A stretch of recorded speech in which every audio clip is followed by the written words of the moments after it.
Listo, estamos en vivo. Un saludo muy cordial para todas las personas que están uniendo en este momento a la transmisión, al en vivo.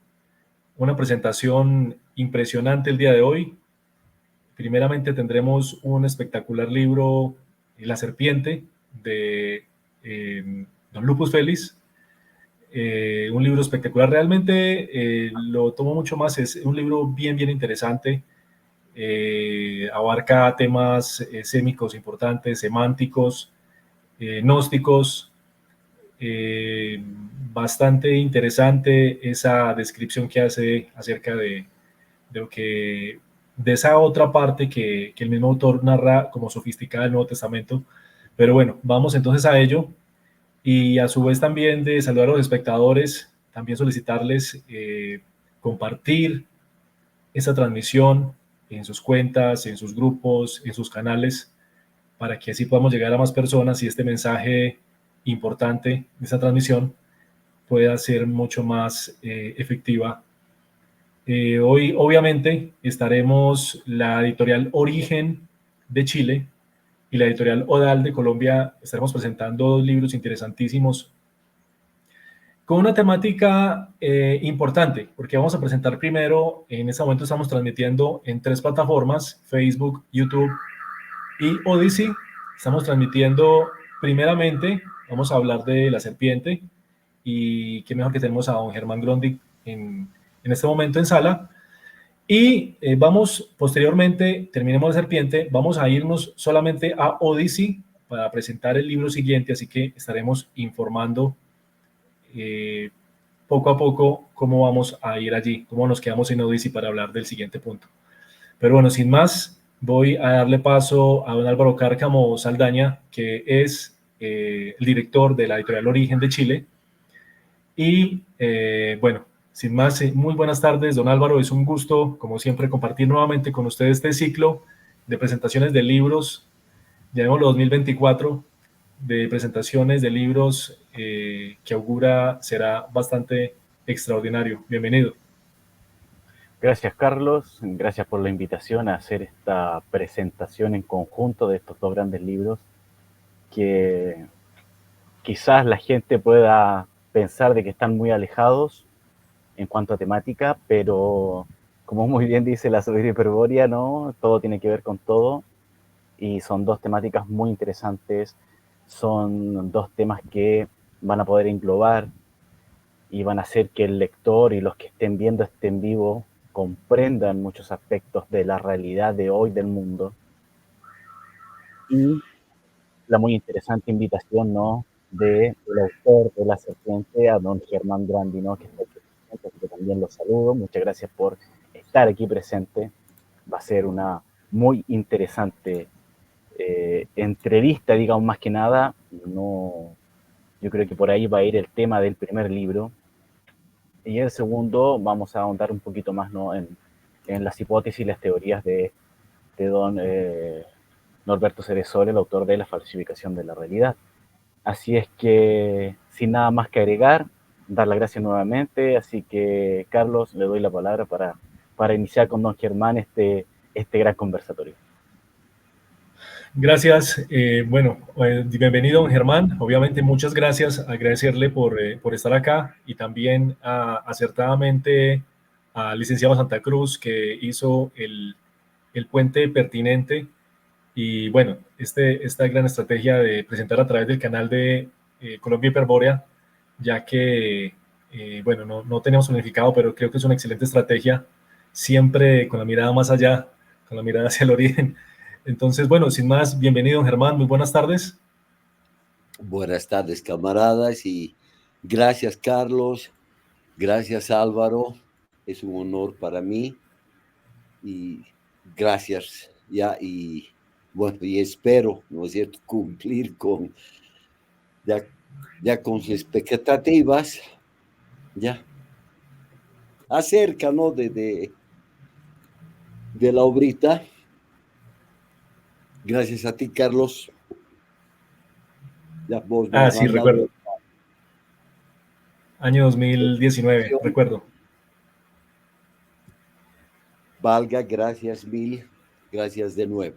Bueno, me imagino que ya han leído mi ensayo, ¿no? Porque es un ensayo, no es una obra, no es un libro, y es un ensayo que en primera instancia lo hice para reconfirmar todas las cosas que nos habla Nimrod en su obra, ¿no? Y básicamente para reforzar los argumentos que nos pone Nimrod, ya, como diría, presentando una serie de pruebas. Bueno, para mí son pruebas de la veracidad, ¿no? De la obra de Nimrod de Rosario. Y, bueno, lo más conocido para nosotros en Occidente son los mitos bíblicos, ¿no? El mito de Adán y Eva y el paraíso y la serpiente, que Abraham, que Ur, que Jehová, que Yahvé, en fin, etcétera, etcétera, etcétera, que son mitos que están en nuestro subconsciente, ¿ya? Pero que sin embargo, muy pocas personas se han dedicado a desgranar el mito, ¿no? ¿Qué es lo que el mito en sí oculta? Ya como lo digo ya en el ensayo, ¿no? La Biblia sí, la Biblia en general, ¿no? Es un libro que esconde más cosas que las que dice. Ya, y bueno, la primera parte de la obrita es esa, ¿no? El mostrar las cosas que el mito del Génesis oculta. Y lo oculta a propósito, no es algo casual, ¿no? Lo oculta a propósito. Oculta el hecho, ¿no es cierto?, del motivo ya por el que un hermano mata al otro, ¿no es cierto? Y ese motivo, la Biblia lo atribuye a algo de celos, ¿no? Porque el uno estaba celoso porque Dios, el buenito, miró con agrado la ofrenda de uno y la ofrenda del otro la ve con desagrado. Ya, lo que no especifica es, ¿no?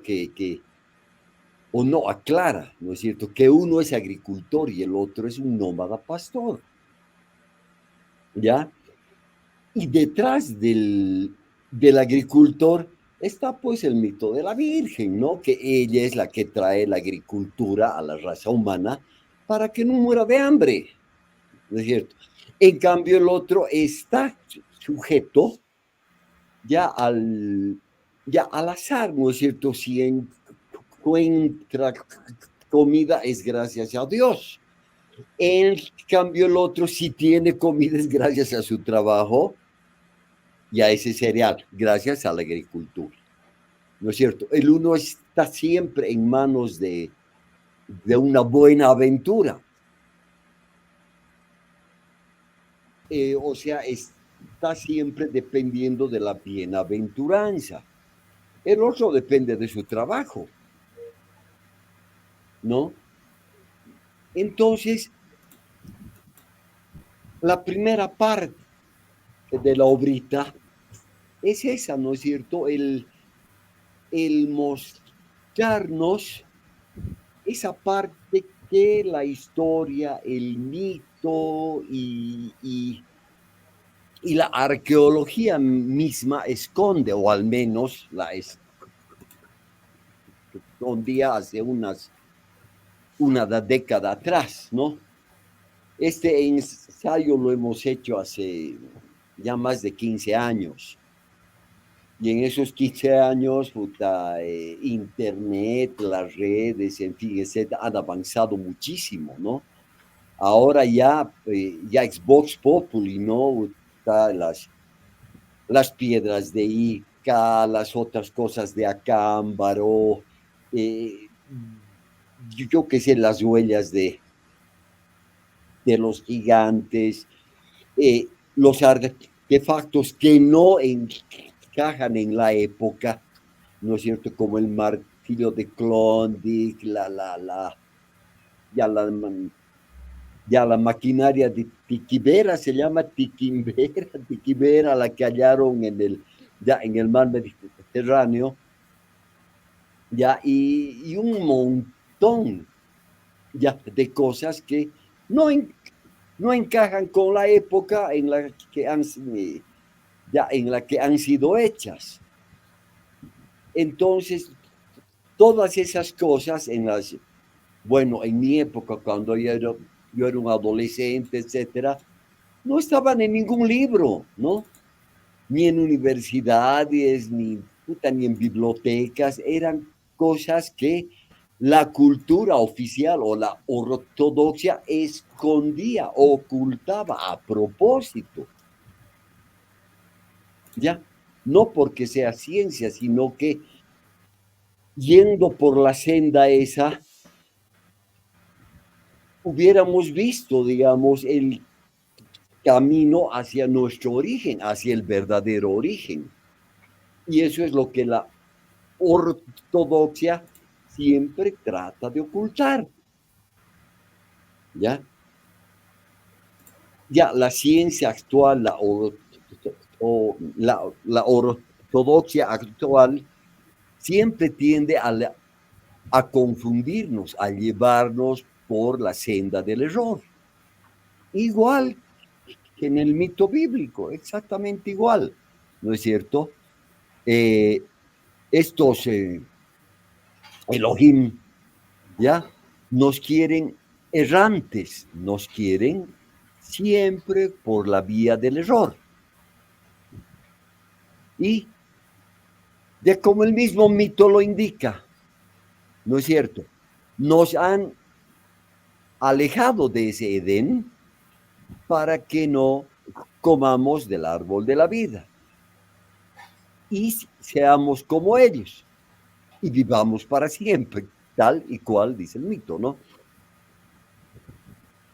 Entonces, es eso. Es la primera parte de la obrita, ya trata sobre eso, ¿no es cierto? De ver el otro lado de la historia. Eso. Y ya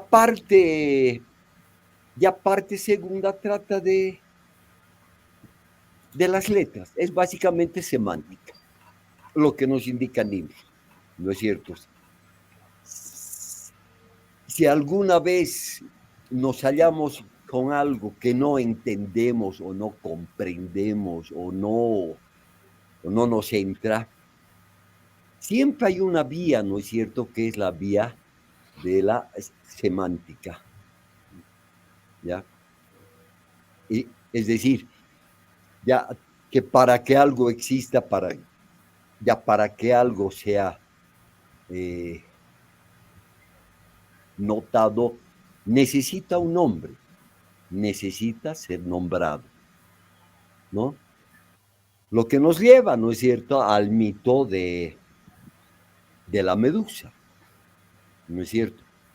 De aquella imagen femenina, antes no era una imagen, ¿no es cierto? El concepto de ese fuego ígneo está representado en la medusa, como lo cuenta Nimrod de Rosario. No había modo de que los lidios representen ese fuego ígneo de característica femenina, ¿ya? Que era la que susurraba, ¿no es cierto? Que era la que nombraba a los entes de la creación.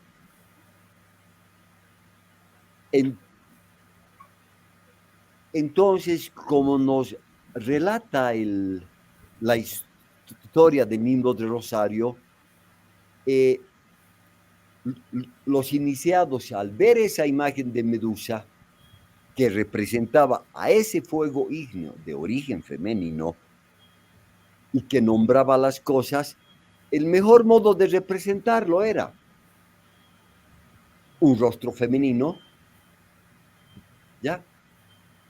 Ensortijado de 18 serpientes, que representaban a las 18 letras del alfabeto íbero de esa época, ¿no? Nosotros ahora deberíamos representarla con una medusa, yo sé, de 23 serpientes por las 23 letras, ¿ya? O de 16 letras que eran antes. Bueno, pero Nimrod ya lo dice, ¿no es cierto? Era una cabeza femenina, ya, de rasgos bellos, ¿ya? Y ensortijada de 18 serpientes. Y el iniciado, cuando veía esa imagen o estaba ante su presencia con toda esa parafernalia, ¿no? De mística, de música, de danza, de guerra, de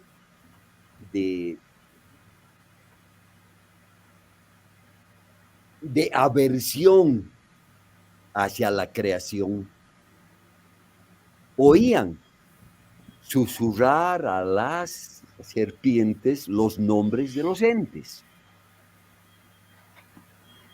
¿no? Y bueno, como sabemos ya todos, esas 18 serpientes están representadas en la imagen de nuestra Virgen de Agartha en sus 18 trenzas, ¿no? Y el niño de piedra, más el libro de la sabiduría lítica, en fin, etcétera, etcétera, etcétera. Pero yo creo que lo principal, ¿no es cierto?, es esa potencia, ese fuego ígneo que no quema, que no lastima y que es frío, ¿no? Entonces, ese es el origen de esa deidad, así llamémosle, a la que Caín lleva su ofrenda. No es al Dios ya del que habla la Biblia. La ofrenda de Caín no es a Jehová, ni es al Uno, ni es a Yahvé, ni es a Dagón. Es a esa deidad que trajo la agricultura para vencer el hambre. Bueno, el libro en la primera parte trata de eso, ¿no? Y en la segunda parte ya trata de las letras, ¿no es cierto? Y ya como introducción, ya en el librito o en el ensayo digo, ¿no es cierto? Así, ya como cuando nosotros decimos 1, 2 o 9 o 8, instantáneamente sabemos que un signo con 2 redonditos representa el número 8, que un palito representa la unidad, que es el número 1. El número 2, el número 3, el número 4, etcétera, etcétera. Nadie tiene que decir qué es lo que representa y de dónde viene la idea. El 1 es la unidad, ya el 2 son 2 unidades, el 3 son 3, en fin, etcétera, etcétera, etcétera. Entonces, asimismo, debiera ser con las letras. Una letra por sí misma debería representar algo. ¿Ya? Entonces, y esa es la raíz, ¿no es cierto?, de la semántica. Es decir, que una letra por sí sola representa algo, representa una idea, representa un sonido y representa una forma o un dibujito. Pongamos como ejemplo, ¿no es cierto?, la letra J, ¿no? Que tiene una forma de lazo, como si alguien lanzase un lazo o un bastoncito para atrapar o coger algo y luego jalarlo. De ahí viene jalar con la J. Es algo que jala, es algo que atrapa y jala. ¿Ya? Una jarra es algo que atrapa el agua. En algún sentido, atrapa el agua. Eso es lógico en nuestra lengua, ¿no? Ahora, existen muchísimas palabras que no son de origen ya español o castellano, ¿no es cierto? Hay muchísimo de nuestro lenguaje ya viene del árabe, yo qué sé, del griego, latín, en fin, etcétera, etcétera, pero mayormente son lenguas latinas. De ahí es que nosotros nos llamamos latinos, por nuestra lengua, ¿no? Y en la obra pongo ejemplos, ¿ya? Por ejemplo, la letra J, ya les he dicho, la letra F, ¿ya?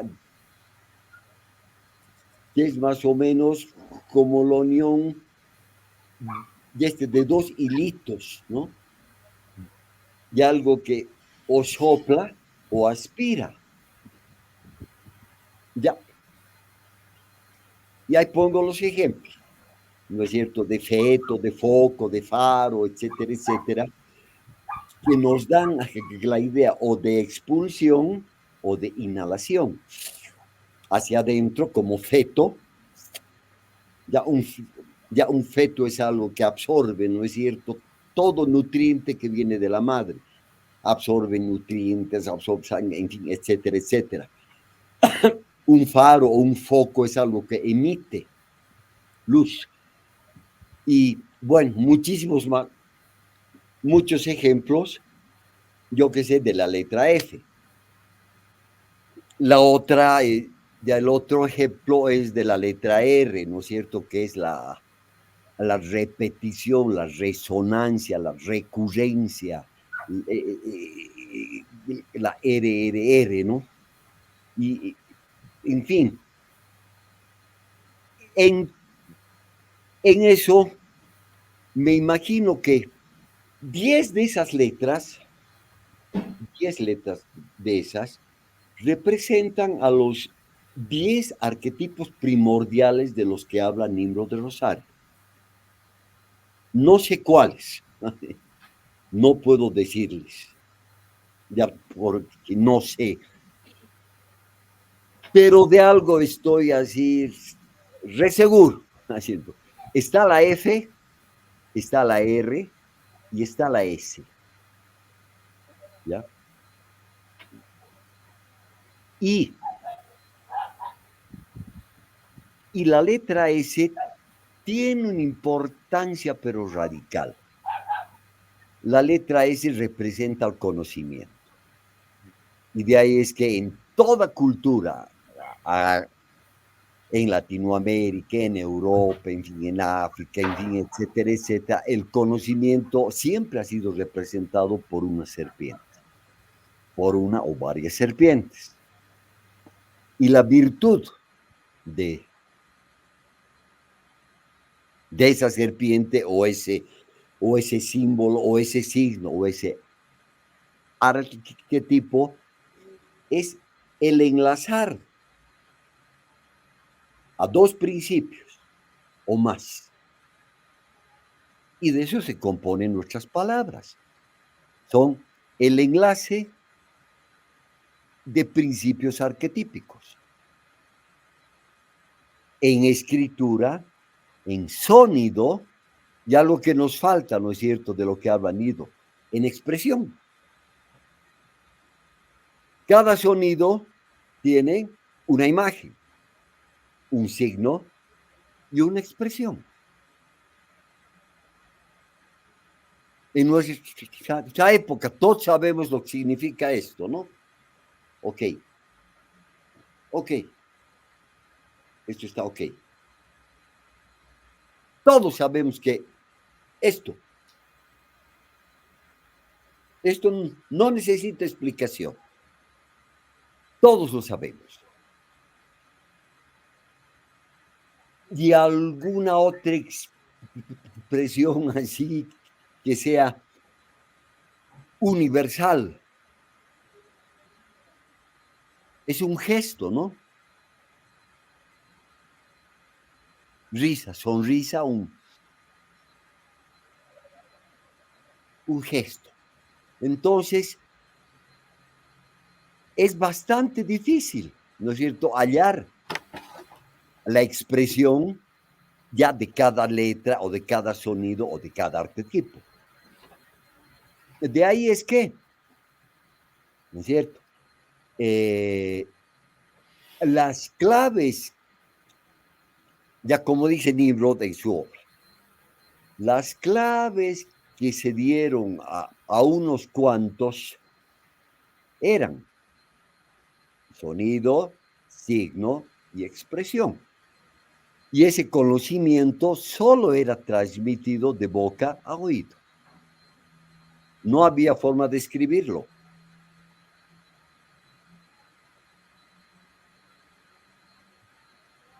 Y esa es la parte, digamos, que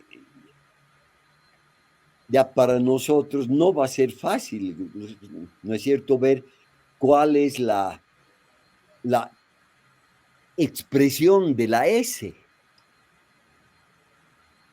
¿Ya? Si es no sé, algún modo de expresarlo. Y básicamente de eso trata la parte 2 de este ensayo. ¿Ya? Y gracias a esa visión es que ahora sé y he logrado transmitir, ¿no es cierto?, algunas,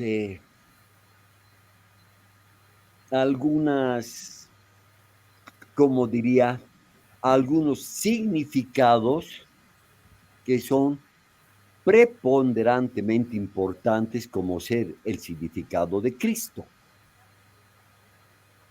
Y el significado de Cristo, al tener en forma y en escritura el mismo sonido de crisol, de cristal, de crisma y de crisis, etcétera, etcétera, nos ha llevado a un principio común, ¿no?, que es la transparencia, que es la dureza, que es la inmutabilidad, que es la permanencia. O sea, de toda palabra que lleve ya el principio de Cris. Y de ahí viene la crisma, ¿no es cierto? La crisma es ese lugar donde se unta, ¿no es cierto?, el aceite. ¿Y para qué van a usar aceite ya en la parte de arriba de la cabeza? Ah, no, es que es la unción. ¿Y qué diablos es la unción? ¿No es cierto? La unción es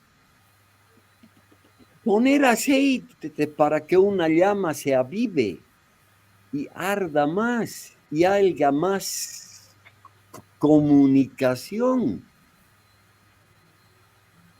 con esa llama que es crística, con esa llama fría, con ese principio, ¿ya? De esa llama azul, fría y perenne y sabia, a la que representa nuestra Virgen, a la que representa la medusa. Es ese fuego frío que está más allá de las estrellas. Ese es el principio crístico. Y es referente a esa llama que se unta la crisma del iniciado o del elegido o del rey, o sea, quien sea, para que esa llama arda con más fuerza, avivar la llama. Ese es el principio de la unción, nada más. Y esa unción no solo la practicaban los hebreos como nos hacen creer. A todo rey era ungido. Precisamente ¿por qué? Para que esa llama, ese fuego representado en su corona, esas puntitas de las coronas simbolizan llamas. ¿Y el aceite era para qué? Para avivar esas llamas.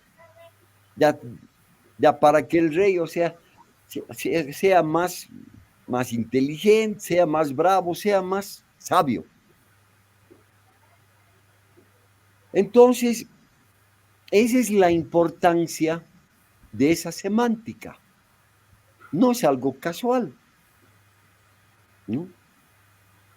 Ahora, fuera de las letras existen las vocales, que también es algo primordial, ¿no es cierto? La A es lo abarcante, lo que lo abarca todo, ¿no? Lo abarcante. La E es la potencia, la fuerza, la energía, ¿ya? La E representa al espíritu, porque no habría concepto de energía sin concepto de espíritu. ¿Es una casualidad que energía y espíritu comiencen con la letra E? ¿Es una casualidad? Yo creo que no. Luego viene la letra I.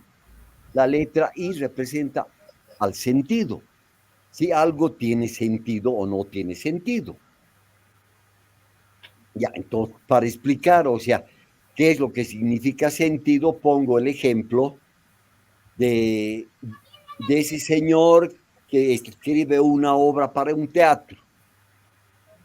El señor escribe la obra.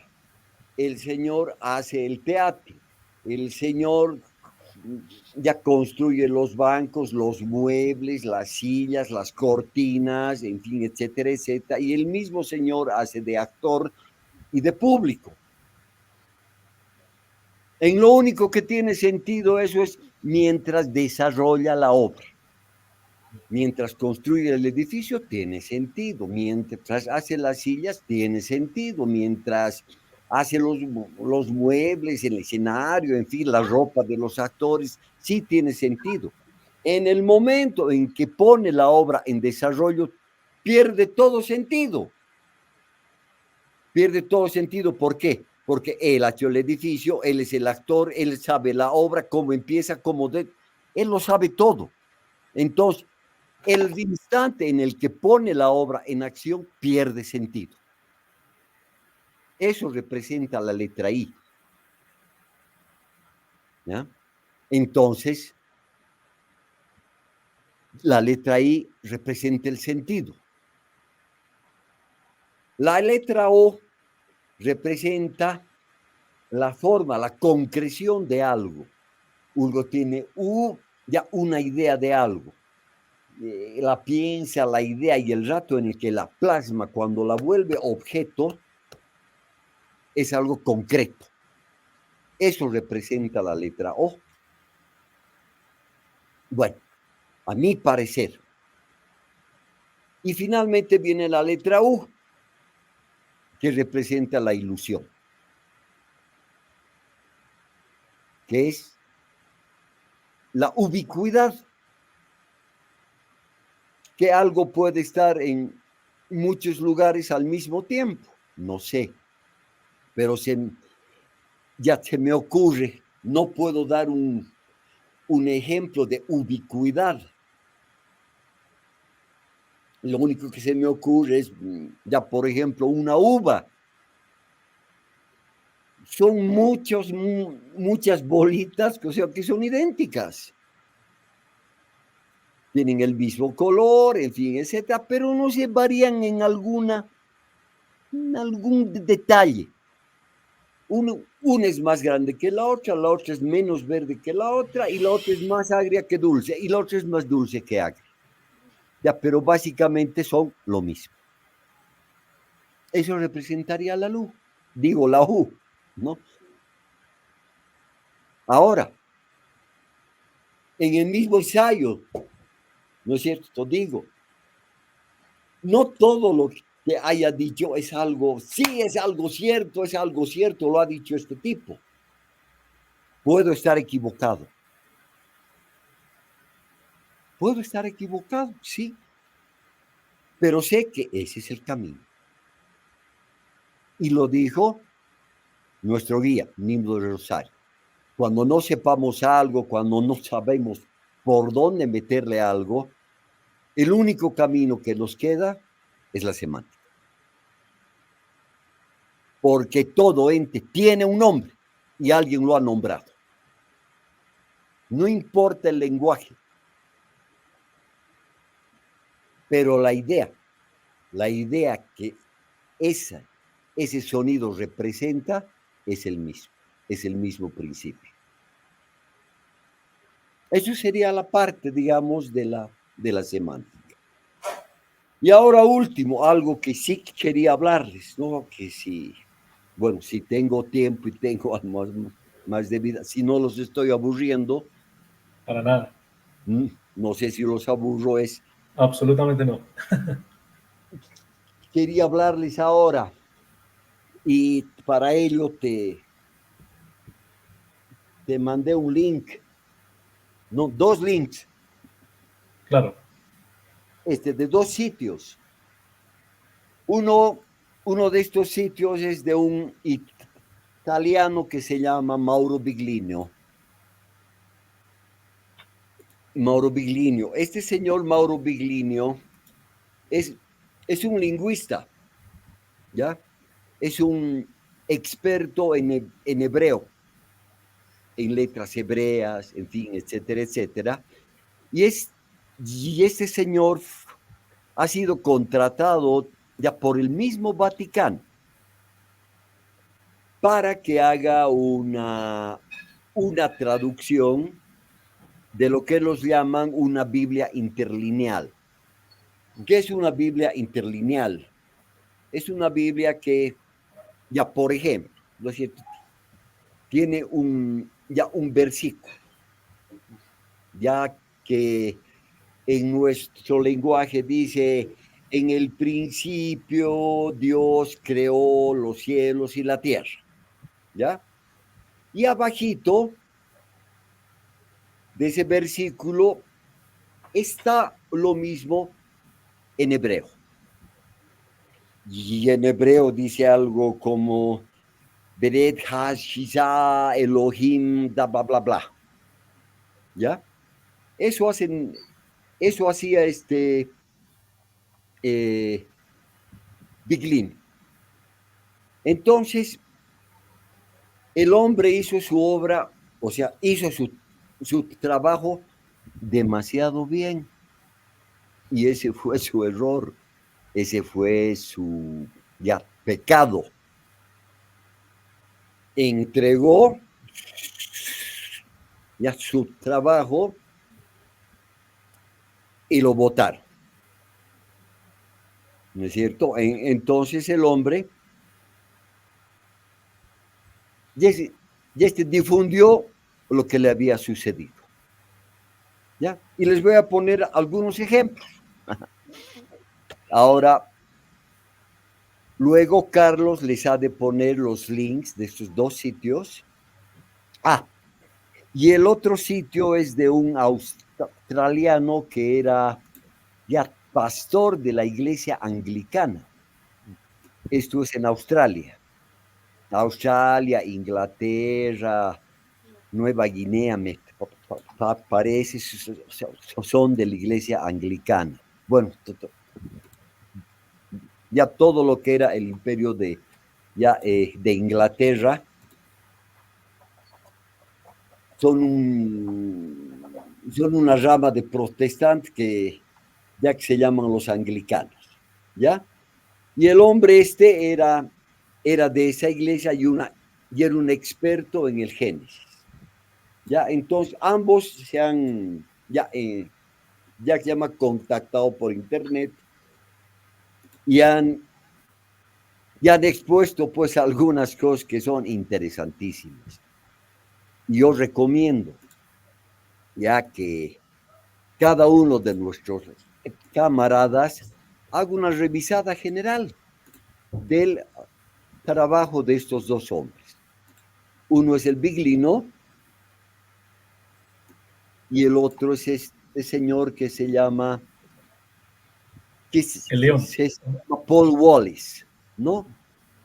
Y su sitio se llama El Quinto Tipo, relacionado con encuentros primeros del primer tipo, del segundo tipo, del tercer tipo, del cuarto tipo, y este es del quinto tipo. A eso se refiere el nombre, ¿no? Y son, bueno, revelaciones, digo yo, porque sí son revelaciones. ¿Por qué? Porque es, viejo, levantar el velo, ¿ya?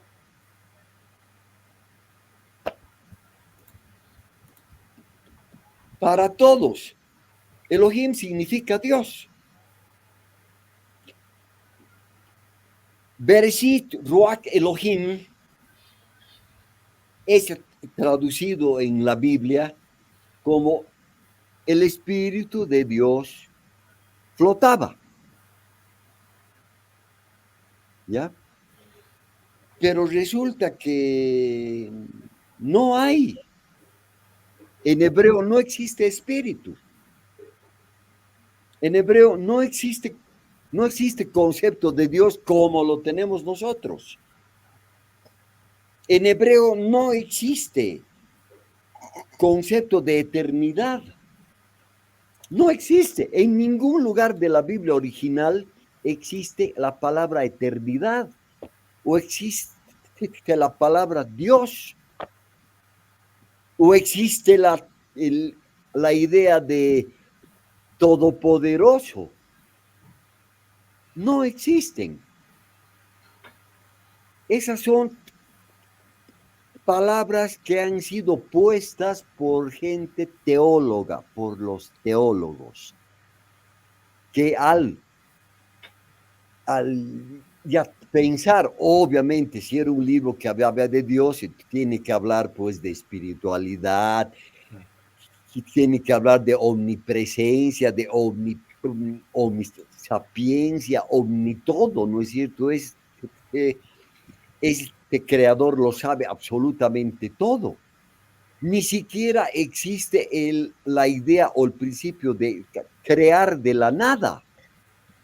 Es una idea de que en el hebreo antiguo no existe, no hay esa idea, ¿ya? Y, bueno, sería interesantísimo, ¿no? Y les va a ayudar mucho a ver, ¿no es cierto?, el nivel de engaño a la que hemos sido sometidos durante más de 2000 años. Bueno, y ahora, gracias a estos dos ñatos, a este Mario Biglino y a este Paul Wallis, están desentrañando, pues, un montón de cosas. El resultado es que la Biblia no es un libro que habla de Dios, es un libro de historia de un pueblo, de un pequeñísimo pueblo en relación con sus gobernadores o sus poderosos o sus amos o sus dominadores, llámenlos lo que sea, pero no eran Dios y no eran uno, era una multitud, tal y cual nos lo relata el himno de Rosario. Entonces ahora las cosas sí van engranando y van entrando en su lugar, ¿ya? Y entonces sí, ahora entendemos por qué uno de los libros más importantes de los hebreos, ¿ya? Que es el libro de Enoc, ha sido literalmente borrado del Antiguo Testamento. Y es precisamente en ese libro de Enoc donde se habla de los 200 rebeldes, que para nosotros son los 200 traidores, que se apoderan de un lugar en la creación, de un lugar a la que en el árbol Sefirot ya pertenece al lugar de la flauta, se me fue el nombre. ¿Cuál es el nombre de Sefirot?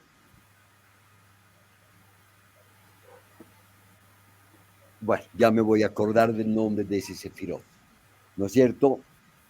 Y entonces estos 200 ángeles o arcángeles. De Sefirot Tiferet. Tiferet, correcto.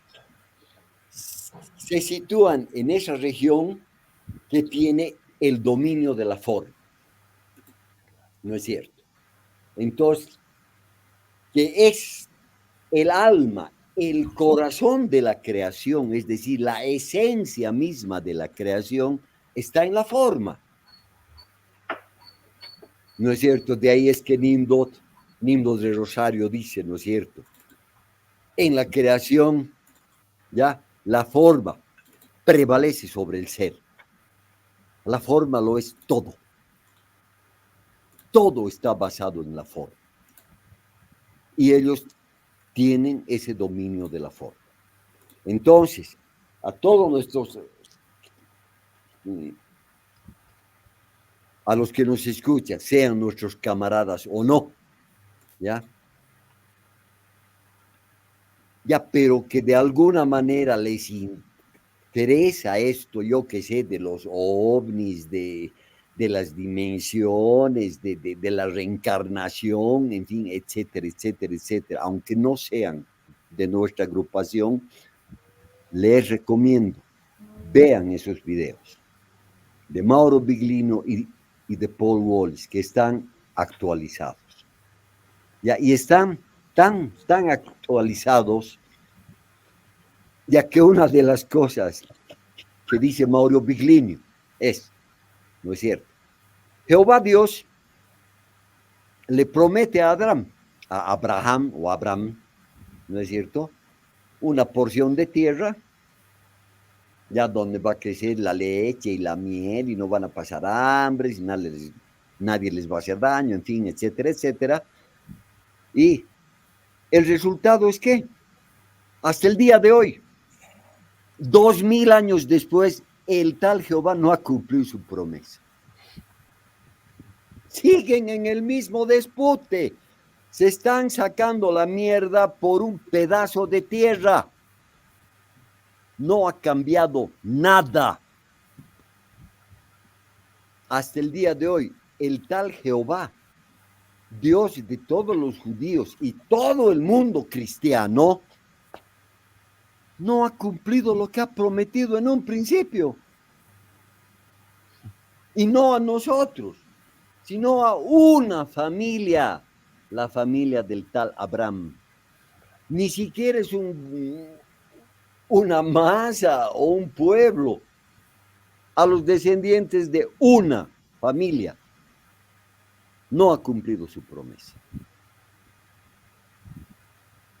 Bueno, eso era todo lo que tenía que decirles.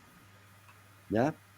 Y no sé si es que alguno tiene alguna pregunta y si es que puedo contestarla, no sé. Claro.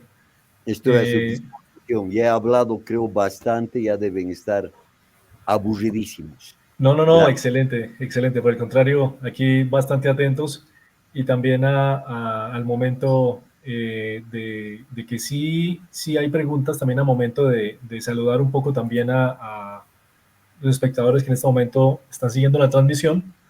De manera rápida, solamente un breve eh, mostrar algunos comentarios. Y bien, también importante de notar que creo que había visto um, una pregunta en el chat y tenemos obviamente participación desde Perú, Colombia, México, Colombia nuevamente, México, Nueva York, Bolivia, Brasil, Chile, eh, Bolivia, Brasil, Portugal, Brasil, Bolivia, bueno, Bolivia, y estamos buscando una pregunta. Tenemos por acá, a ver, ¿el lenguaje y los sonidos son las variables de programación de este mundo contexto?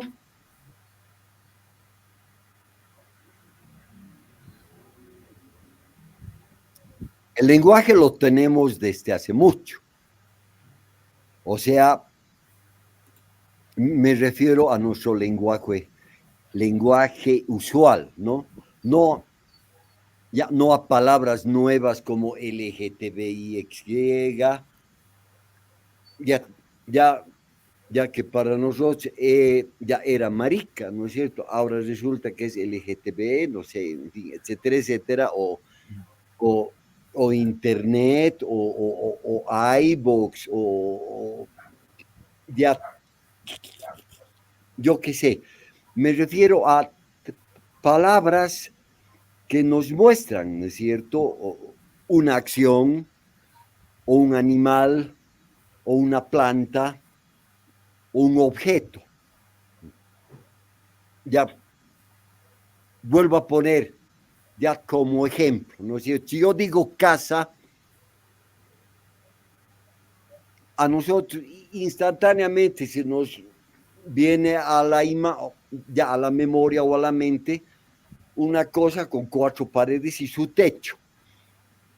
O una puerta, alguna ventanita, pueden ser más, o una chimenea, o puede tener no, en fin, etcétera, etcétera. La palabra casa empieza con la letra C. Pero me dirán, pero la misma imagen nosotros tenemos en home, ya en inglés, Home. Y, y, si un, y si un gringo dice home,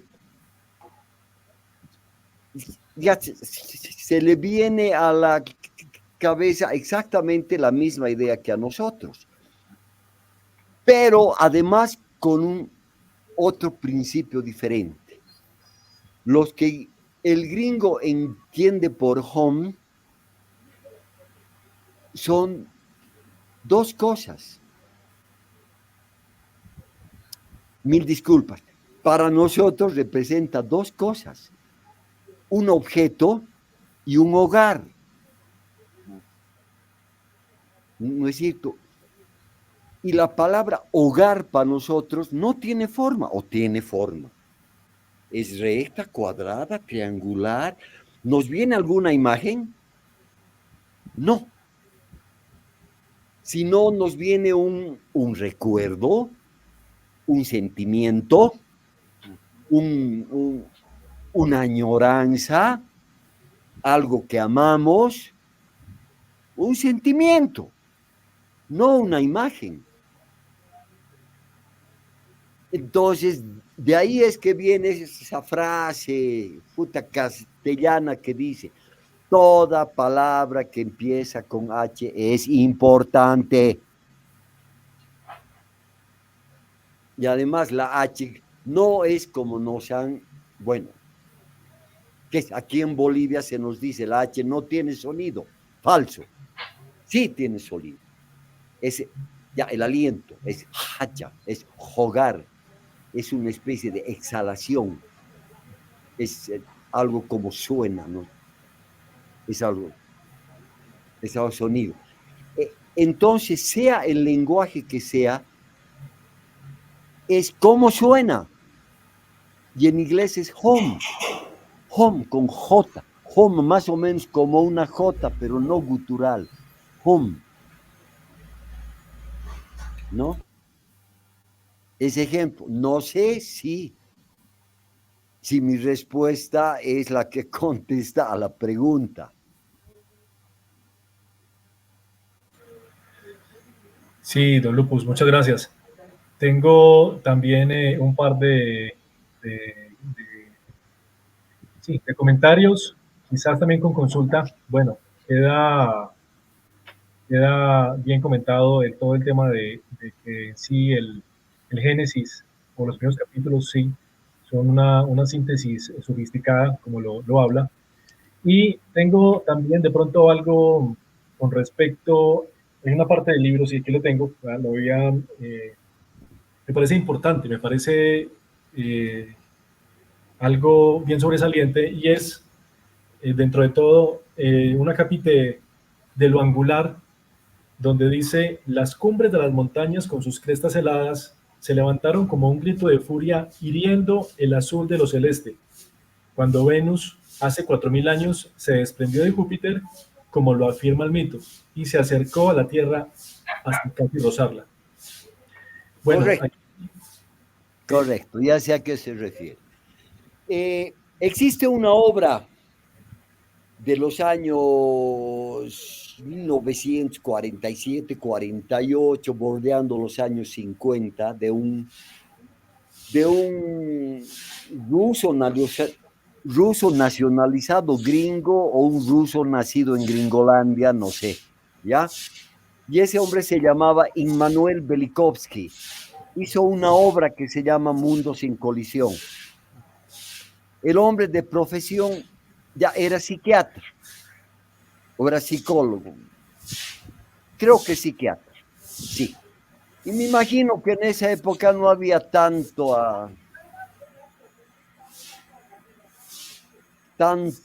desorden mental, ¿no? El mundo, la época era más descansadita. Entonces, el hombre tenía mucho tiempo libre. Me imagino que su esposa tendría dinero o una herencia o algo. Entonces era un hombre que no dependía de su labor como psiquiatra. Entonces, el hombre era lo que conocemos como un ratón de biblioteca. ¿Ya? Vivía en las bibliotecas. Entonces, el ñato se leyó no sé cuántos libros, no sé si la misma cantidad de Nimrod, pero leyó bastante. Y era un hombre que usaba su cabeza. Y en la obra halló muchos rastros de que algo había sucedido alrededor del año 4000 o 2000 o algo por ahí antes de nuestra era. Algo realmente, algo catastrófico, algo había sucedido ahí. No solo en un lugar, sino en absolutamente todo el planeta. ¿Ya? Y el hombre empieza a averiguar las cosas. ¿Ya? Y efectivamente, hay muchas pruebas de que el más nuevo en el sistema solar es Venus. Y excelente que hayan mencionado esto porque es algo bellísimo. ¿Ya? Y está bien relacionado con Lucifer, ¿no? Ustedes saben que Venus tiene el mismo nombre de Lucifer. Venus es el lucero, Venus es Lucifer. Ya, no sé si conocen ustedes el mito de Lucifer. El verdadero mito, el mito original de Lucifer, es griego, no es mito semita. No es ni acadio, ni babilónico, ni sumerio, y mucho menos judío. Es un mito griego. El mito griego es así de pequeñito. El mito griego dice que Lucifer llega, ¿ya? Llegan, no dicen de dónde, ¿ya? Llega a la tierra, sube al monte Atlas y desde el monte Atlas observa todo. Observa la tierra, observa el cielo y observa las estrellas. Y simplemente se va. Y por el lugar donde desaparece, en el lugar donde desaparece, brota Venus, ¿ya? Que es el lucero, ¿no es cierto? Y lleva el mismo nombre. Ni siquiera sabe su nombre. Ya no dice que Atlas llegó por aquí, o Marte llegó por acá, o Ares dijo esto, o Juno dijo, o Júpiter afirmó. No, ni siquiera tiene nombre. Es alguien que llega, mira y se va. Y por el lugar donde sale, se llama lucero. Aparece un lucero. Y por eso se le llama el lucero. Ese es el mito. No dice nada más. Ahora, toda esa leyenda de Lucifer y Satanás, que Lucifer era el más hermoso de todos los ángeles y que por ser hermoso se llena de vanidad y dice, yo voy a construir mi cielo, etcétera, viene de una novela, de una pinche novela del siglo XIX que se llama El Paraíso Perdido y es de John Milton. Es John Milton el que hace el nexo entre Lucifer y Satanás. Es de una novela. Es algo novelesco. Ahora, la referencia de la Biblia, no sé si es en Jeremías o sí, Jeremías 44 creo que es. Él se está haciendo la burla del rey de Babilonia, de uno de los reyes de Babilonia, y se hace la burla refiriéndose a ese mito. Entonces, el mito de Lucifer ya era conocido por los judíos y lo nombra a tono de burla y le dice, así como ese cayó del cielo, tú vas a caer igual. No hace ninguna relación con el mal o Satanás o el pecado, nada que ver. ¿Ya? Y existen dos mitos que son así parecidísimos. Y el otro mito relacionado con algo que se cae del cielo y se quema y se hunde es de otro mito griego que alude a un, si no me equivoco, sobrino de Helios. Helios es el que lleva el carro del sol de un lugar a otro, desde la mañana hasta el atardecer. Y este sobrino le pide a Helios que por favor, por una vez, le preste su carro, ya que ama congraciarse con sus amigos. Helios accede y le presta su carro. Y este tipo vuela demasiado bajo. Y vuela tan bajo que cuando pasa por el África, los quema a los africanos y de ahí viene su color negro. Y es referente a ese otro mito que Jeremías lo utiliza como broma. No como broma, sino como burla. Entonces, Velikovsky era conocedor de todos esos mitos. Y efectivamente, aquí en los Andes, por ejemplo, a Venus se la conoce como la Chascas, o antiguamente se la conocía como Chascas. Chascas significa de ya de pelo,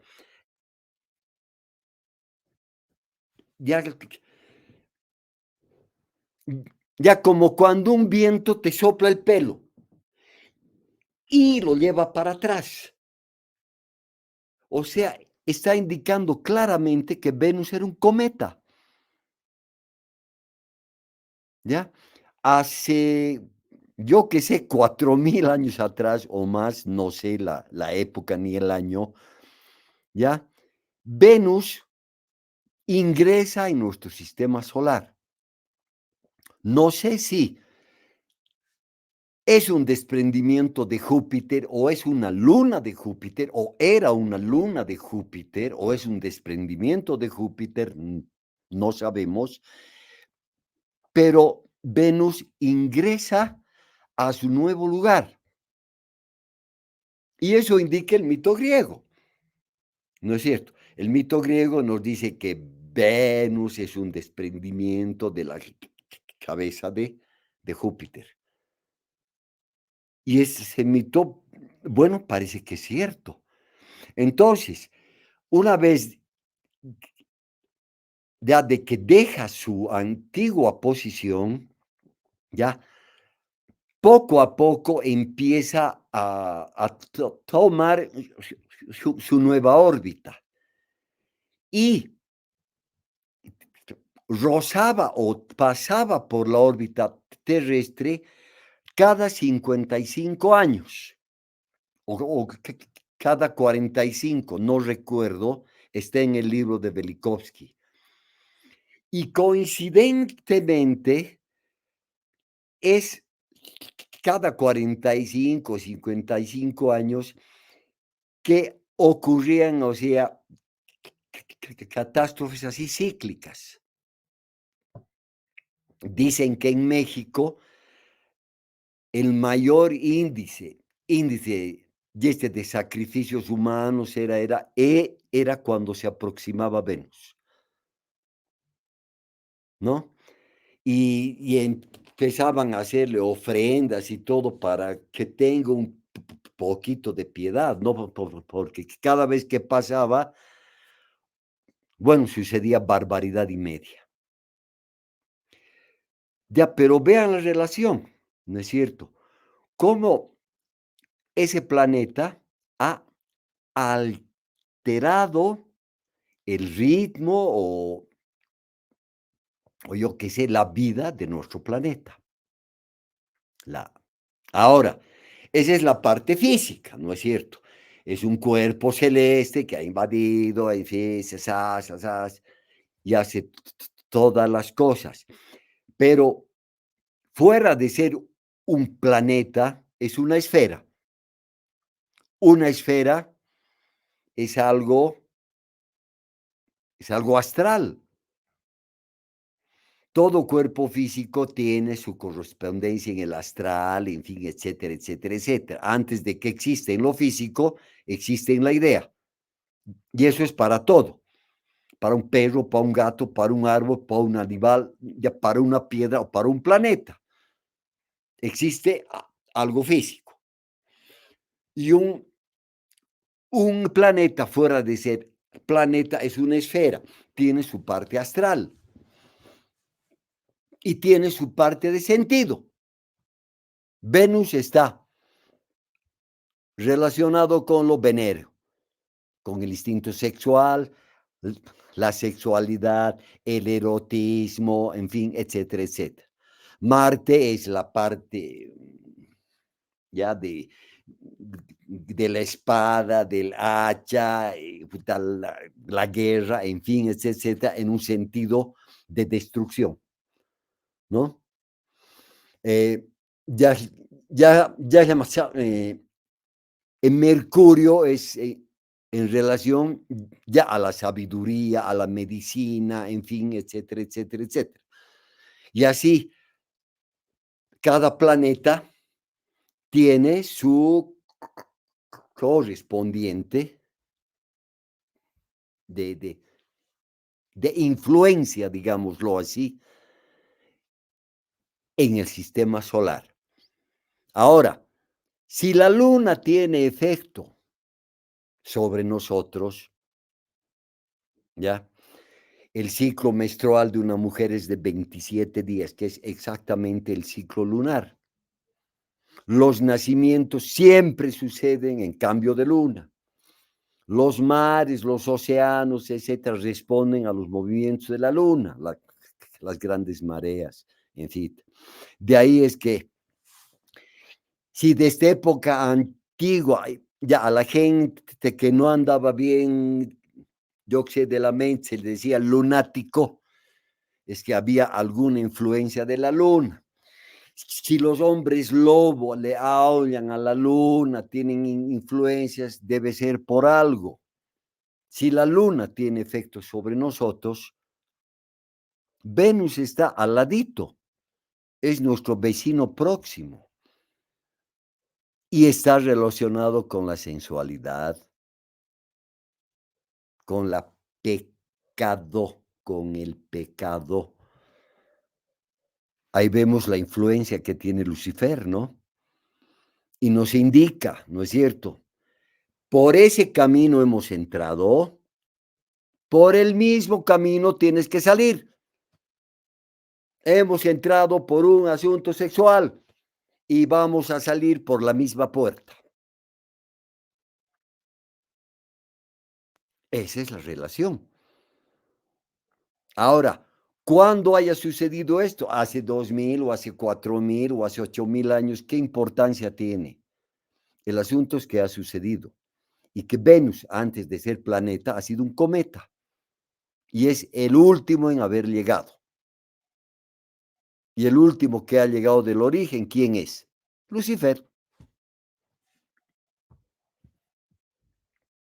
No sé si he respondido a la pregunta. Ok, sí, queda muy claro esa parte. De hecho, pues también Nimrod de Rosario nos dice que el Graal fue traído al sistema solar precisamente por los dioses liberadores inmediatamente después de que irrumpieron por la puerta de Venus Ya. para instalarse también en el Valhalla con V, y Venus referido a la Virgen, Un minuto, Partenogénesis. por favor, discúlpeme un Sí, minuto, camarada. Enseguida regreso, tengo una urgencia. Enseguida regreso, perdón. claro, claro, por supuesto. Mientras tanto, bueno, hay una pregunta también de Vocera de la Vega, la importancia de la letra V.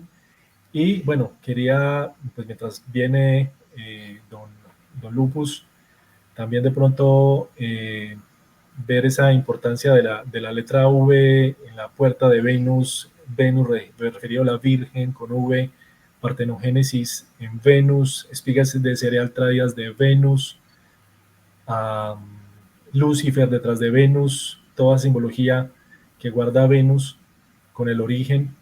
Y bueno, qué importante esa pregunta de José de la Vega de la letra V. Mientras tanto, había otro comentario que de pronto tenía relevancia con respecto al libro. Quizás puedo irlo formulando mientras llega don Germán Grundy. Es la mítica torre construida, bueno, aclaramos de pronto que queda pendiente la consulta en este momento, de vocera de la Vega, de la letra V, y por el momento de pronto hacer un comentario acerca de la torre de Nimrod.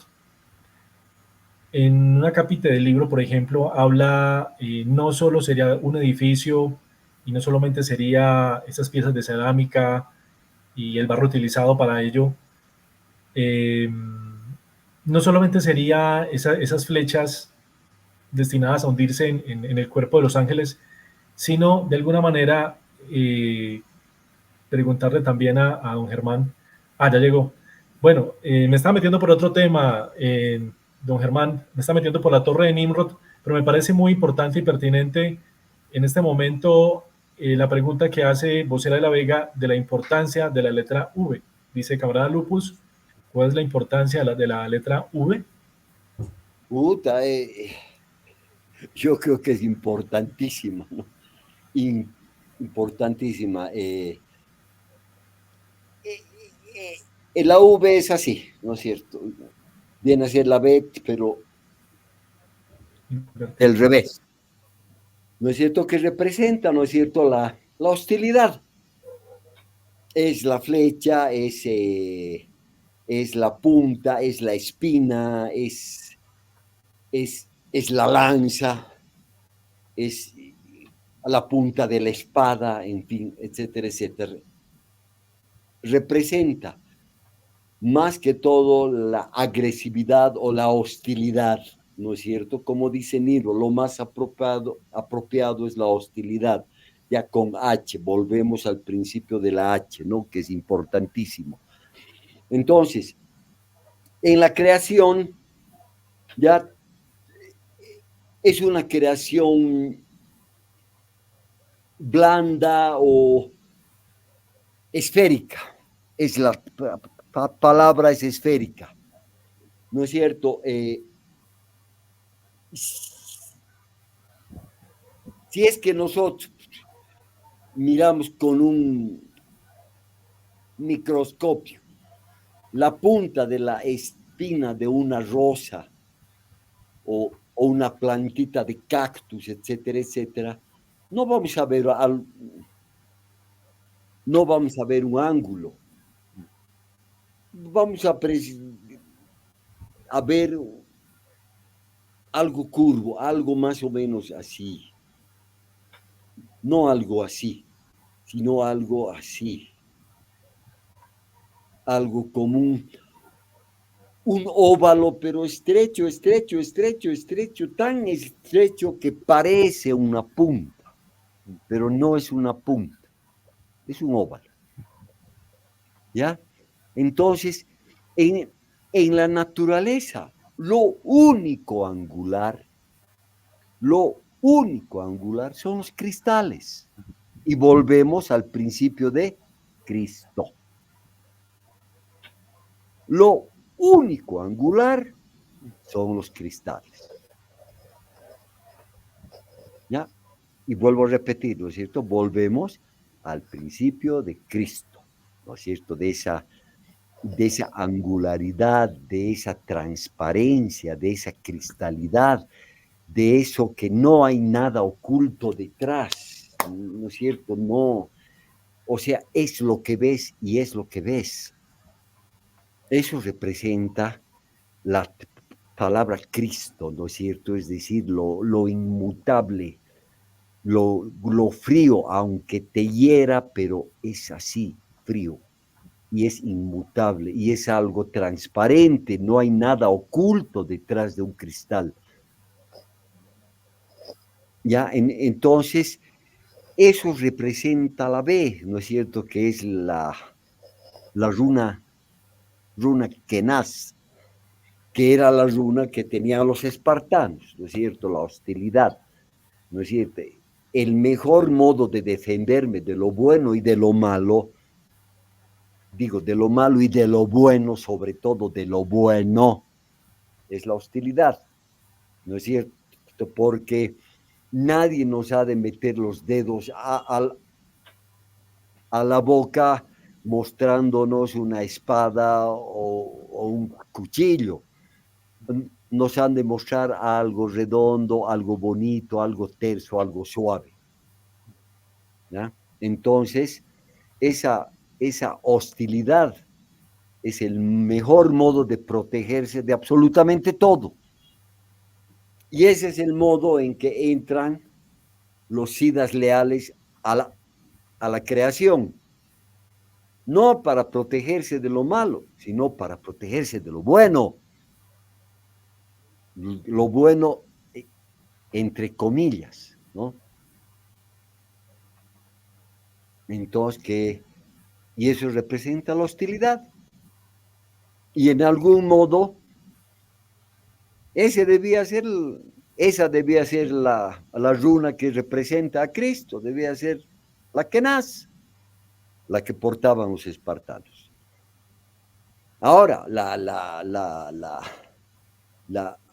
la leyenda o el mito bíblico nos muestra también eso, ¿no es cierto? En el mito o en en el dogma cristiano ya hay dos Jesuses.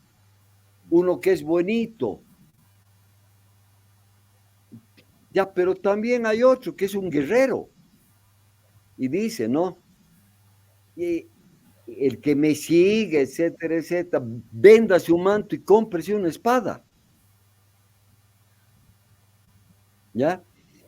En el Nuevo Testamento hay dos Jesuses. Uno es un Mesías y el otro es un Cristo, es un guerrero. El uno imita al original. El original es Cristo. La imitación es el Mesías.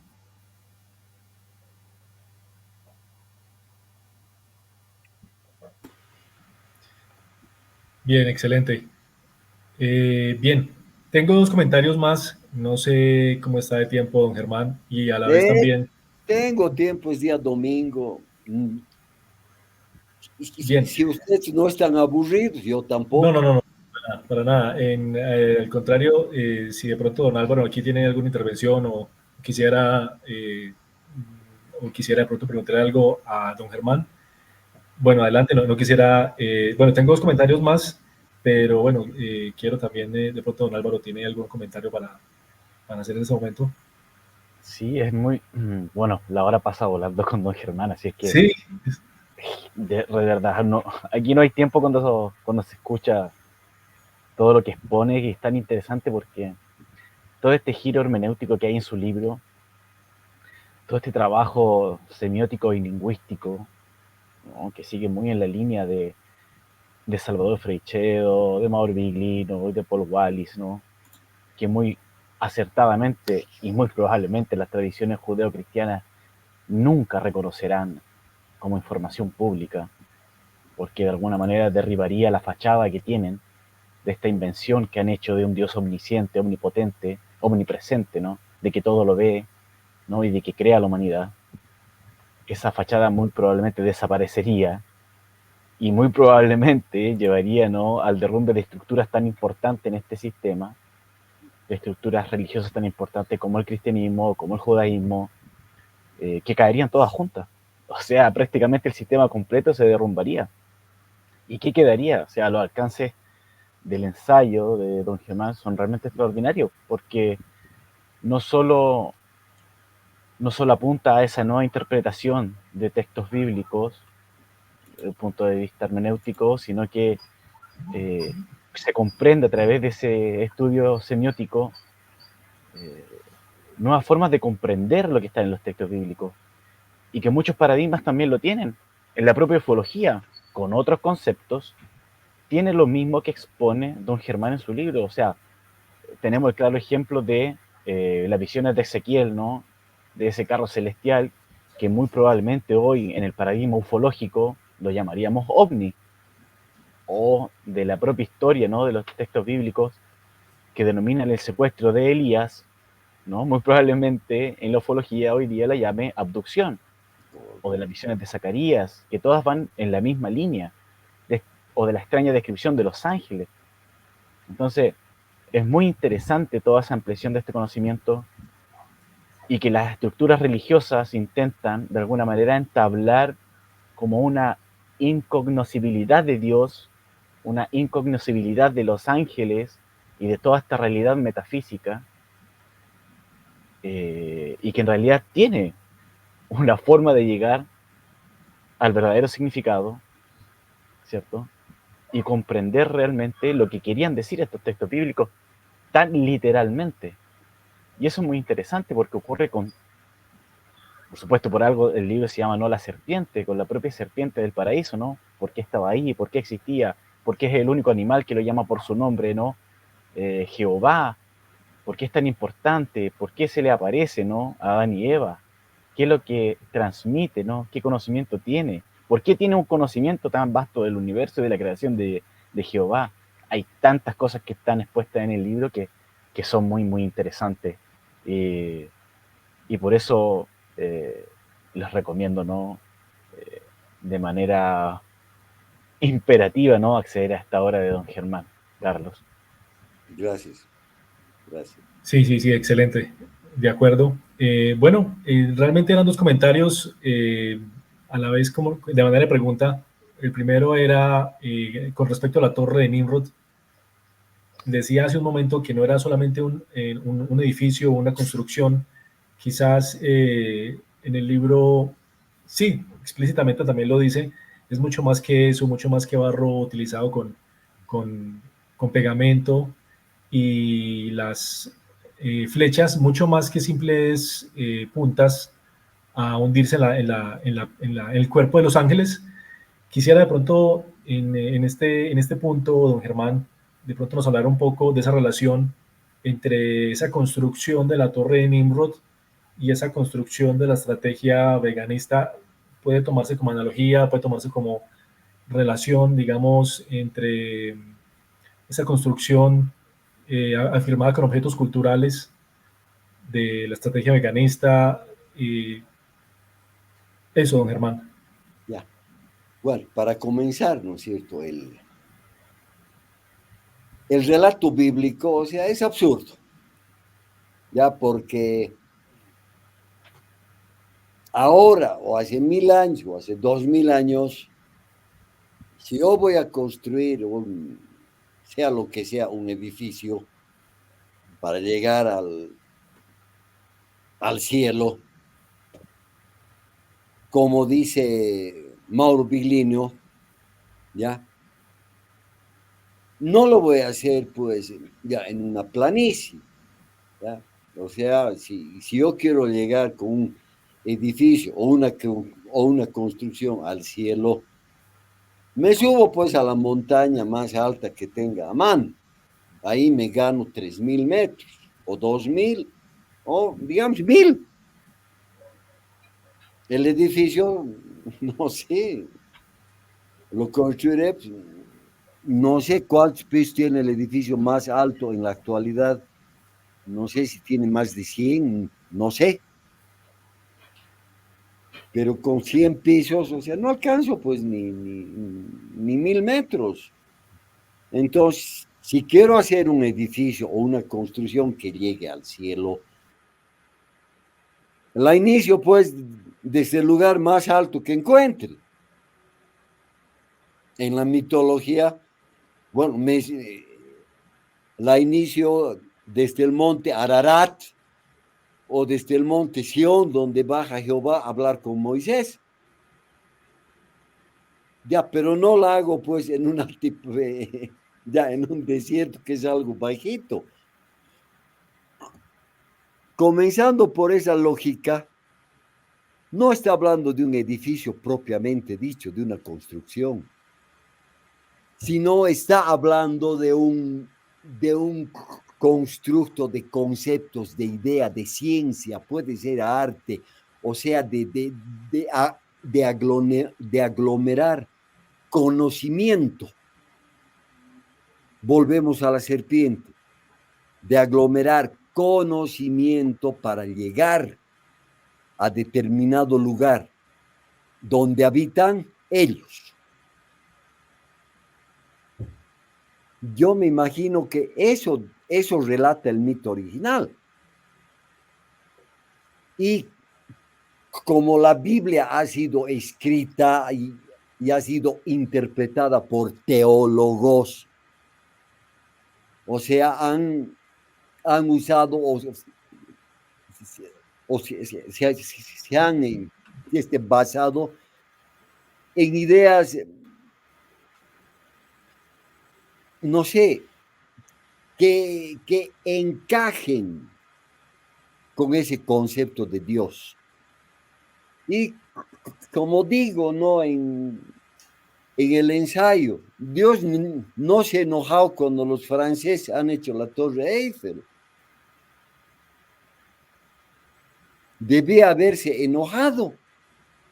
O cuando han hecho el Empire State en Nueva York, debía haberse enojado. Ya porque era un edificio bien alto.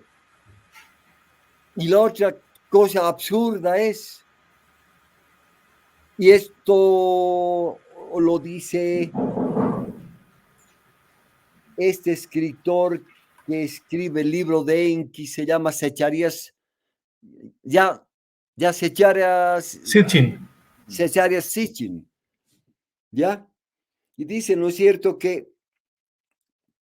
el propósito era construir una torre y en lo alto de la torre poner un Shem. ¿Y qué era un Shem? Un Shem lo traducen como un nombre. Es decir, yo hago una torre y en la punta de la torre pongo mi nombre. Eso no es llegar al cielo. Eso no es llegar al cielo. Además, un Shem no significa nombre. Un Shem es un objeto y está dibujado o plasmado en una moneda bien antigua, no sé si es de Babilonia o es de Sumeria o Acadia, de un lugar de esos, y está en el libro de Sitchin. Y es una moneda en la que se ve un templo dedicado a Asherah o a Inanna, y en la cual está un Shem. Y un Shem es una cosa como una especie de cono, pero redondo. Eso es un Shem. Y en Londres, en la City de Londres, donde están estos maleantes ahí reunidos, están en un Shem, en un edificio en forma de Shem. Ahorita cualquiera que tenga ya internet, pone la City de Londres y ahí aparece un edificio en forma de Shem, que es algo una cosa parecida a un cohete en la que ya se movilizaban los dioses, es decir, los Elohim, es decir, el Enki, Inanna, Asherah, el Enlil y todo, andaban en estos Shems, que era un ovni ya en forma de cono. Dicho de otro modo, como dice Nimrod, un ovni de piedra. Ahora, ¿cómo funcionaba? No tengo la más idea. ¿Ya?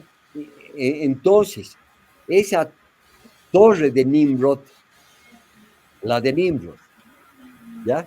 Era un constructo, pero no en altura, sino para llegar donde ellos. ¿Ya? O sea, era un Bab, y de ahí viene Babilonia, y de ahí viene Babilú. Bab, hasta el día de hoy, en lenguas árabes, significa puerta. Ilú en acadio o en algún lenguaje semita, ya significa grande, grandote. O sea, la puerta de los grandotes. Eran ñatos de, yo que sé, más de 3 metros. Eran los Ilú. Babilú significa la puerta de los grandes, de los grandes, de los Elohim, de los señores, ¿no? De los que dominaban a los pueblos. Eso significa Babilú. No significa el lugar donde voy a poner mi nombre, es absurdo.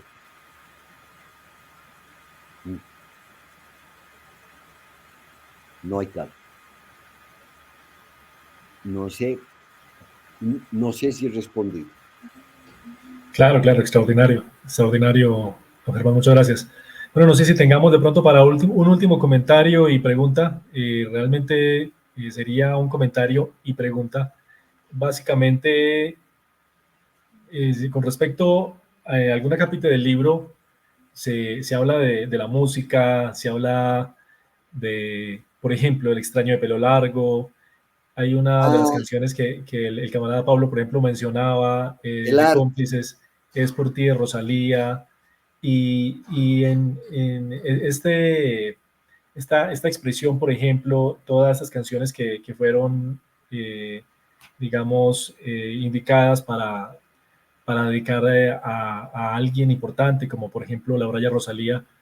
Y ahora en este punto tenemos a Apus de Bolivia y por ahí es como el comentario en, en, en lo particular, en lo personal, para mí Apus de Bolivia, y esto va a sonar una herejía, quizás va a decir Carlos, se volvió completamente, porque realmente así, y lo defiendo y lo digo, soy muy fan de Apus de Bolivia y en mi vida, por ejemplo, desde años, desde joven, escuchando Pink Floyd, pero ahora tengo la oportunidad de escuchar a Apus de Bolivia, realmente escucharla, sentirlo, ponerle ese cuidado a la letra, lo que realmente es la letra de Apus de Bolivia, pero quizás trascender, porque realmente esto, lo que es la serpiente, en este caso, nos lleva a trascender un poco, a ir más allá de la razón, porque en cada parte, en cada capítulo, en cada análisis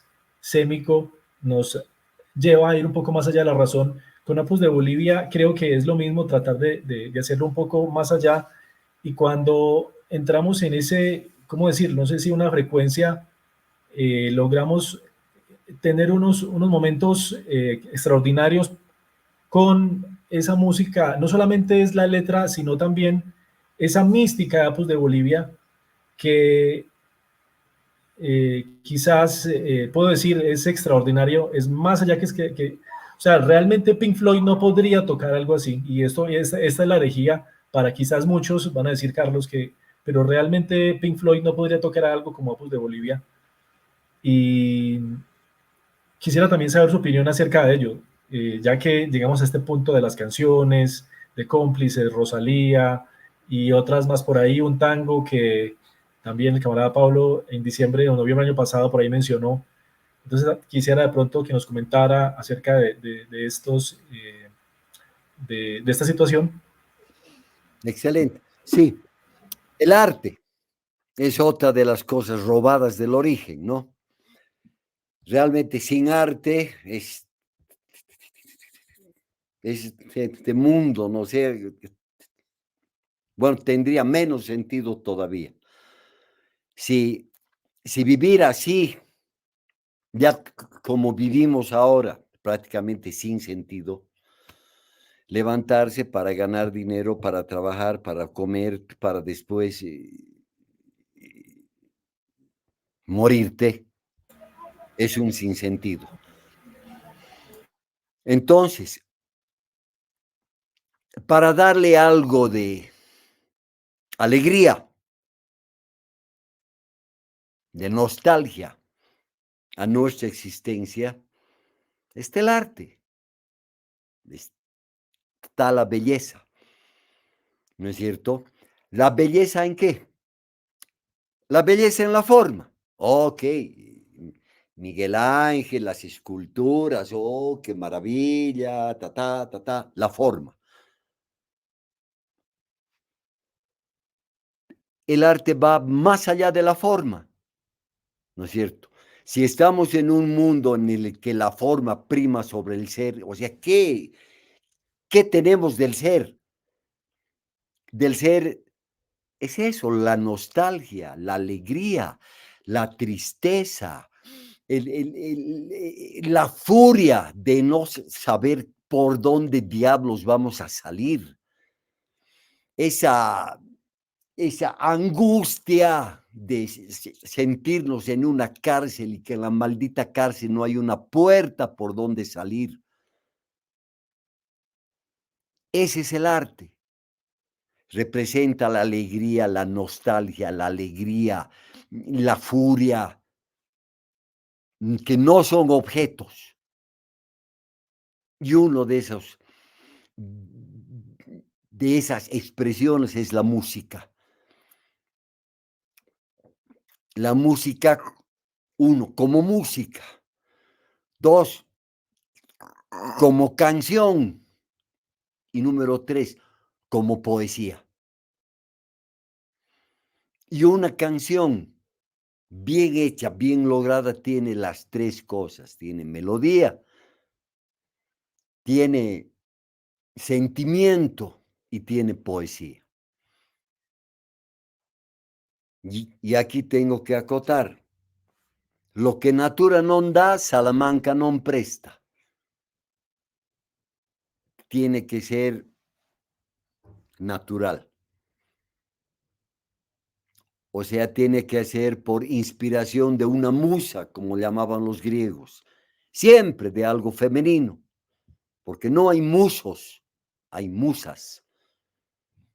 Y otra vez volvemos a ese principio de ese fuego frío de condición femenina que inspira, que calma, que nutre ese sentimiento de alegría y de tristeza al mismo tiempo, de nostalgia de volver a ese lugar del que hemos sido arrancados. En cuanto a Apus de Bolivia, sus letras son increíbles. La musicalización es andina, mezclada con rock. Ya, y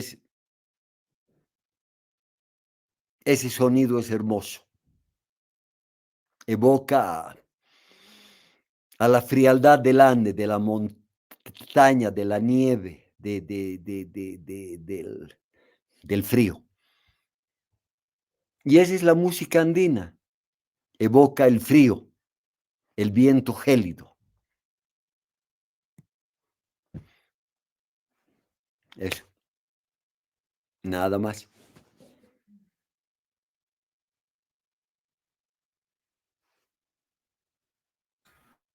Bien, bien, excelente, don Germán. Creo que ha sido una extraordinaria presentación.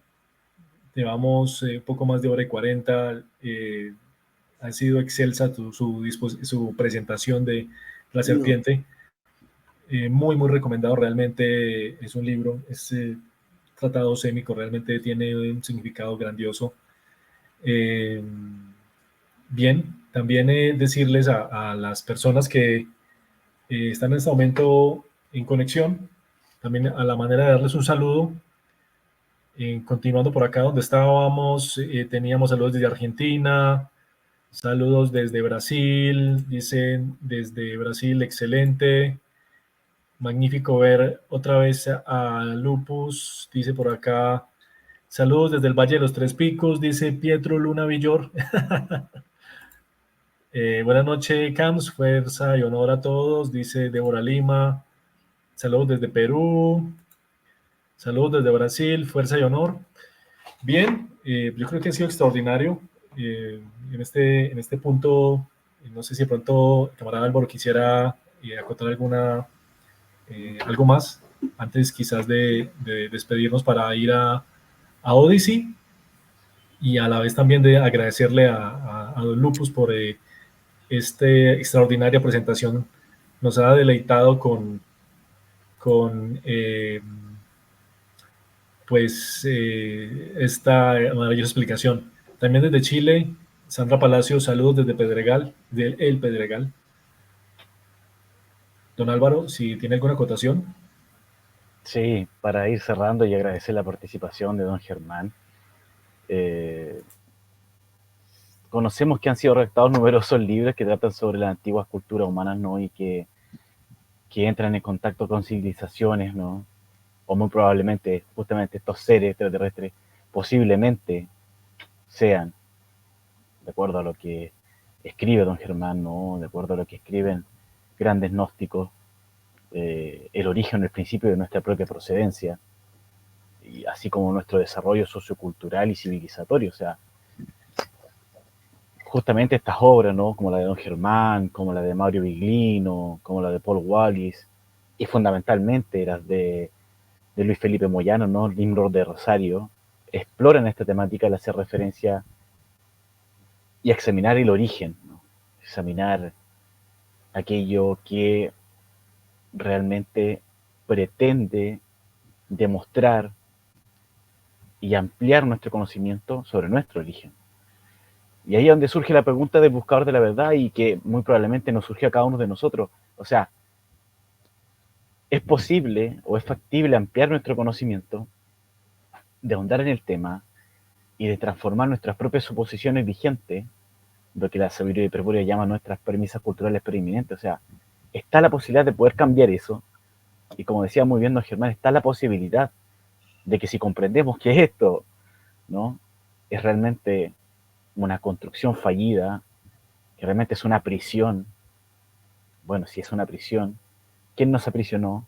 ¿Por qué nos aprisionaron? Y si llegamos al conocimiento de comprender que esto es así una cárcel, ¿cómo poder salir, no? ¿Dónde está esa puerta? Y justamente la obra de don Germán responde a eso, las obras de Luis Felipe Moñano responden a eso y permiten la firme convicción de que en este asunto no hay nada que no se pueda conocer. Y que justamente, por, como decíamos anteriormente, el nombre del libro del ensayo, no la serpiente, es el máximo conocimiento que el ser humano puede acceder y que podrá comprender realmente lo que somos y quizás responder a las preguntas tan antiguas de la filosofía, ¿no?, que son de dónde venimos, quiénes somos y hacia dónde vamos. O sea, este tipo de libros realmente despierta, realmente muta, porque creo que aquí los tres aquí presentes hemos tenido un cambio en la vida, o sea, nos hemos detenido, como muy bien dice la sabiduría hiperbórea, hemos hecho un giro y, y es hacia atrás, ¿no?, donde está realmente el conocimiento, en los mitos y en los textos antiguos. Así que nuevamente agradecer a don Germán esta exposición tan interesante, en donde uno aprende cada vez más, a pesar de que uno lee siempre este tipo de textos, uno siempre queda maravillado con su explicación y con su alcance. Así que nuevamente gracias, don Germán. Porque es un honor, gracias a ustedes, camaradas. Bien, excelente. Agradecerle nuevamente, don Germán, por la presentación, por la participación. Y bien, algunos últimos comentarios como para ya ir cerrando antes de irnos a Odyssey y también presentar el libro que tenemos en este momento a bien. Dice, qué privilegio, Elizabeth Morales Salazar. Dice Felipe Arturo Mesa Valenzuela, honor et mortis, camaradas. El mundo los observa. Dice, la erudición gnóstica de Lupus Félix es propio de un caballero de honor y virtud. Fuerza de honor, Gracias. dice Pietro Villor Luna Villor.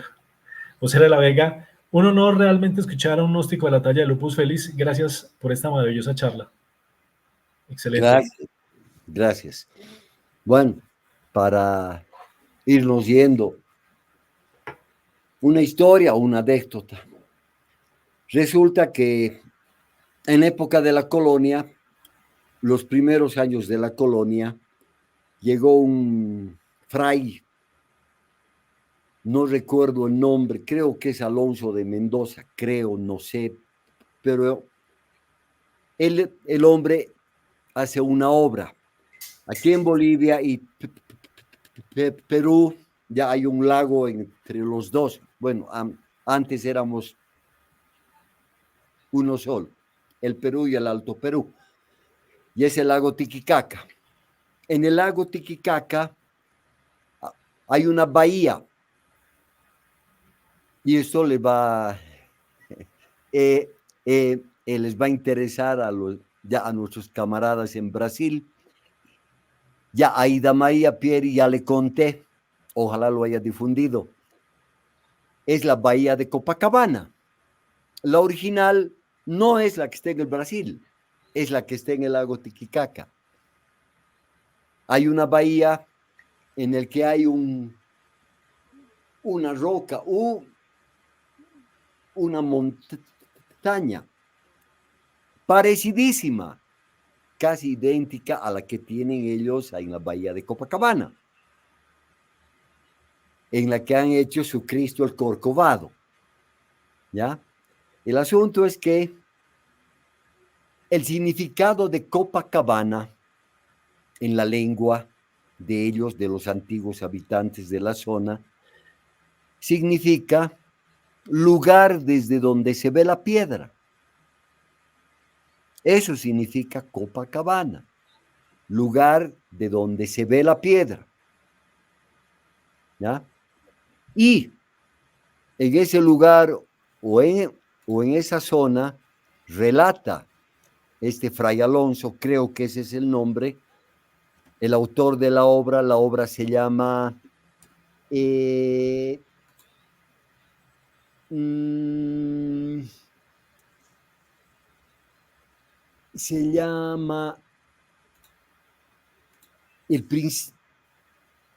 Historia de Nuestra Señora de Copacabana.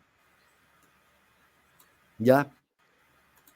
En el libro relata que llegan a un lugar el cura, los españoles, en fin, etcétera, etcétera, y ven un ídolo horrible y lo destruyen a mazazos, a golpes. Y textualmente el cura escribe: un horrible ídolo ensortijado de serpientes. Está hablando de una medusa. Una medusa en los Andes. Y ese es, entonces, ¿de dónde viene el nombre de la bahía de Copacabana en el Brasil? Resulta que una familia de altoperuanos o de bolivianos, bueno, altoperuanos, ya en la época esa, tenía una imagen de la Virgen de Copacabana, o obviamente el ídolo horrible ensortijado de serpientes fue representado por una virgen, o digo, fue reemplazado, perdón, por una virgen, y a la Virgen de Copacabana. Entonces, esa familia de altoperuanos viaja hasta Italia a hacer bendecir la imagen. Bueno, me imagino que van de visita o de turismo. Me imagino que eran ya criollos, es decir, españoles nacidos en América, que van al viejo mundo para que bendiga la imagen de la Virgen de Copacabana y volver con la imagen bendecida a su casa. El asunto es que en el viaje de regreso los azota un vendaval o una tormenta y acaban en la playa de Copacabana, en lo que hoy es la playa de Copacabana. Y mirando el monte, ellos exclaman: es la Virgencita, nos ha traído a casa. Creían que estaban en el lago Titicaca. Lo que creían es que la Virgencita los había llevado a su casa en el lago Titicaca. Y de ahí es que en la parte de abajo de Corcovado hay una gruta donde está la Virgen de Copacabana. Y esa es la historia de por qué la bahía de Copacabana lleva ese nombre. La Copacabana original estaba en el lago. Bueno, sigue estando ahí. ¿No es cierto? La historia de la Virgen de Copacabana. Y esa es la historia. Y Fray Alonso de Guzmán, que es el que escribe el libro, nos relata, ¿no? De ese ídolo horrible ensortijado de serpientes. Una medusa.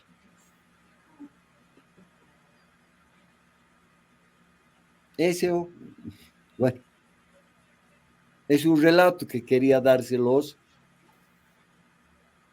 como despedida. Extraordinario. Gracias, ha sido Excelente. un honor. No, el honor de nosotros. Fuerza y honor, camarada Lupus Félix. Y gracias Bien. por esta entrevista. Bien, muchas gracias a usted. Bien, creo que hemos llegado entonces al final de esta parte de la entrevista. Entonces, presentando el libro La Serpiente, qué mejor que terminar con esta extraordinaria eh, relato de don Germán Grundy. Bien, creo que es el momento de presentar el libro. El momento ha llegado. Esta es una bellísima edición del libro La Serpiente. Ah, tiene otra, qué Quizás, bueno, qué bueno. sí. Qué lindo, felicidades y Ahí está gracias. el de don Álvaro, espectacular, maravilloso. Gracias, camaradas. Ojalá haya Eh, servido de algo. sí, espectacular. Bien, esta edición es formato medio oficio, 21,6 por 16,5. Es pasta delgada. Y bien, tenemos en este momento presentando los números telefónicos de la editorial Origen y la editorial Odal, a quienes estén interesados en los libros. Y también recordarles en este momento, vamos a pasar al bloque de Odyssey. No sin antes agradecerles a las personas que estuvieron siguiendo la transmisión, estuvieron en el live en este momento. Unos últimos saludos. Ida María, muchas gracias Germán Grundy por el recuerdo, Fuerza y Honor. Horacio, extraordinario. Cecilia Verónica de Argentina, muchas gracias. Entonces, así entonces nos vamos despidiendo de estas plataformas. Pietro Luna Villor, vamos entonces aquí, vamos a cerrar transmisión en Facebook, en YouTube y nos quedamos en Odyssey, pero antes de pasar a Odyssey voy a compartirles el link del en vivo en donde estamos en este momento en Odyssey para que estemos todos en este momento.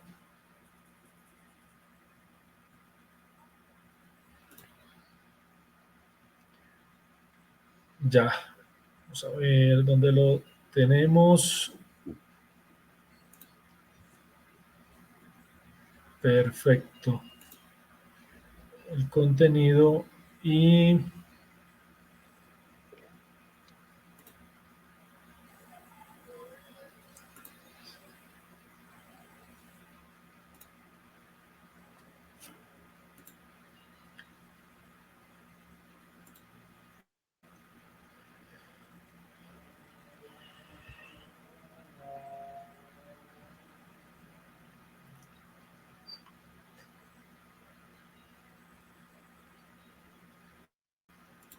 no me está apareciendo en este momento